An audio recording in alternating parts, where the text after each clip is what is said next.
Story 1. The Invitation. Discovery and Recruitment. My interest in the dark web started out as harmless curiosity. I wasn't a hacker or a criminal. I didn't even know how to code beyond basic HTML. But I had always been fascinated by the hidden corners of the internet, where secrets supposedly lurked just out of reach.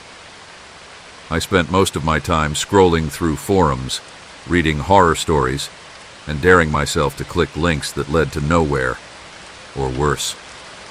One evening, after hours of fruitless browsing, I stumbled upon a post titled, "The Path to Enlightenment. Are you ready to ascend?" It was buried in a forum for conspiracy theorists, sandwiched between discussions of alien abductions and government mind control experiments. The post was brief, cryptic, and written in an almost poetic tone. Not all who wander are lost. Some are chosen. The path awaits those brave enough to follow it. Enter and be transformed. There was a single link at the bottom. It wasn't one of the usual .onion URLs I'd seen before. It was something more obscure. Against my better judgment, I clicked it. The screen went black for a moment before loading a plain text-only page. At the top, in bold white letters, was the phrase, "Welcome, Seeker." Beneath it was a single question. Do you wish to ascend? There were two options. Yes or bar no. My heart raced as I hesitated. It felt ridiculous, like some kind of role-playing game, but my curiosity got the better of me. I clicked yes. A message appeared almost instantly. "Congratulations, Seeker. You have been chosen to embark on the path. Your journey begins now." I thought it was just some elaborate prank, but then an email notification popped up on my screen. The subject line read, "Your initiation awaits." The first tasks. The email was from someone called The Shepherd. It welcomed me to the path and included a set of instructions. 1. Light a white candle at exactly 3:33 a.m. 2. Recite the phrase, "I embrace the path, and the path embraces me." 3. Post a photo of the lit candle in the forum linked below. At first I laughed. It was absurd, like something out of a cheesy horror movie, but a part of me was intrigued. Was this some kind of social experiment? A secret society? I decided to play along, thinking it might make for a good story to share later. That night I set my alarm for 3:30 a.m., lit a candle, recited the phrase, and posted the photo. Within minutes, I received another email. "Well done, Seeker. You are one step closer to enlightenment. The path sees you." Deeper involvement. The tasks continued over the next few days. Each one was slightly more unsettling than the last. Watching a 10-minute video of static and distorted whispers. Writing down a list of my greatest fears and emailing it to the shepherd. Drawing a strange symbol on my wrist and keeping it hidden for 24 hours. I started to feel uneasy. Who were these people, and why were they so interested in my participation? I tried to quit, but every time I ignored an email, another one would arrive, more urgent than the last. One night, I received a message that chilled me to my core. "The path is not a game, Seeker. You cannot leave what you have already joined." Attached to the email was a photo of my apartment building, taken from the street. The Masks and Blood Offering. Desperate for answers, I logged back into the forum. The other members seemed fully committed, posting messages of devotion to the shepherd and sharing cryptic symbols and phrases. I decided to participate in a live video call, hoping to learn more. When the call started, my screen filled with faces obscured by masks. Each mask was unique, adorned with carved symbols and glowing red eyes. My heart pounded as the shepherd's voice echoed through my headphones. "Welcome, Seeker. Tonight, you prove your loyalty to the path." A small box appeared on my screen with a set of instructions.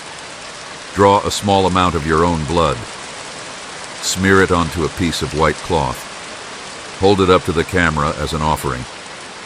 I froze. This was too much. I wasn't going to harm myself for a group of strangers on the internet. I typed into the chat, "I'm out. I'm done with this." The shepherd's voice responded immediately. "There is no out, seeker. The path has already claimed you." The first warning sign. I slammed my laptop shut and tried to convince myself it was all an elaborate hoax. But then my phone buzzed with a text from an unknown number. It was a photo of me sitting at my desk, taken through my apartment window. I panicked, calling the police and explaining everything. They didn't take me seriously, dismissing it as an online prank. Frustrated and terrified, I decided to delete my dark web browser and all the emails from the shepherd. I hesitated before clicking. Despite everything that had already happened, the strange tasks, the invasive demands, the chilling way the path seemed to know intimate details about my life, I couldn't stop myself. Fear and curiosity had tangled into an inseparable knot. The message was brief. "You've proven yourself worthy. Come meet us in the flesh. Enlightenment awaits you. Location. Time, midnight tomorrow. Bring no one. Tell no one." I stared at the screen, my heart pounding. A voice in my head screamed to delete the email, to block everything related to the path and never look back.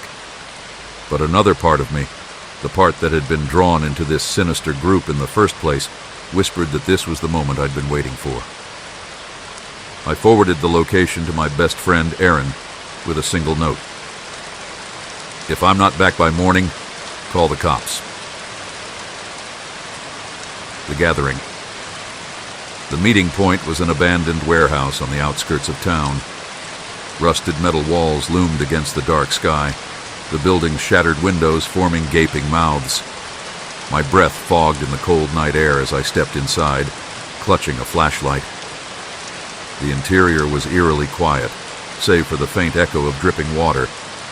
A single hallway led to a larger room lit by flickering candles. Figures in masks stood in a circle, their faces hidden behind elaborate designs etched into smooth porcelain.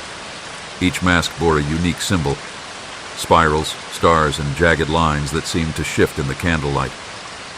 At the center of the circle stood a tall man in a black robe, his mask completely blank. The shepherd. "Welcome, seeker," he said, his voice calm and authoritative. "You've taken the first steps toward enlightenment. Tonight, you will see the truth." My instinct was to run, but my feet felt rooted to the floor. The other members began chanting in low, rhythmic tones, their voices blending into a haunting melody. "Step forward," the shepherd commanded. I obeyed, drawn by some invisible force. In the center of the circle sat a black mirror, its surface impossibly smooth and reflective.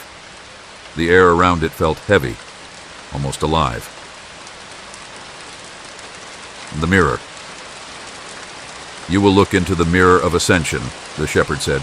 "It will reveal your true self, your purpose."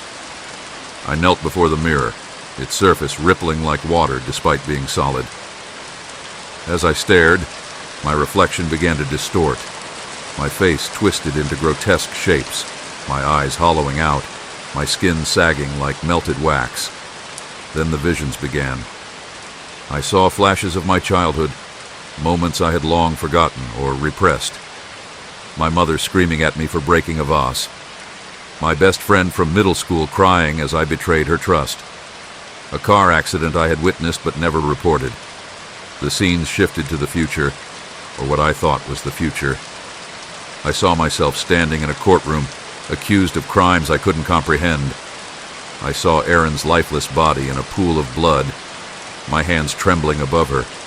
I saw fire consuming everything I had ever known. I tried to look away, but my body refused to obey. The shepherd's voice cut through the haze. "Do not fear the truth, seeker. Embrace it." Breaking point. When the visions finally stopped, I collapsed onto the cold floor, gasping for air. The masked members began clapping, a slow, deliberate sound that echoed through the room.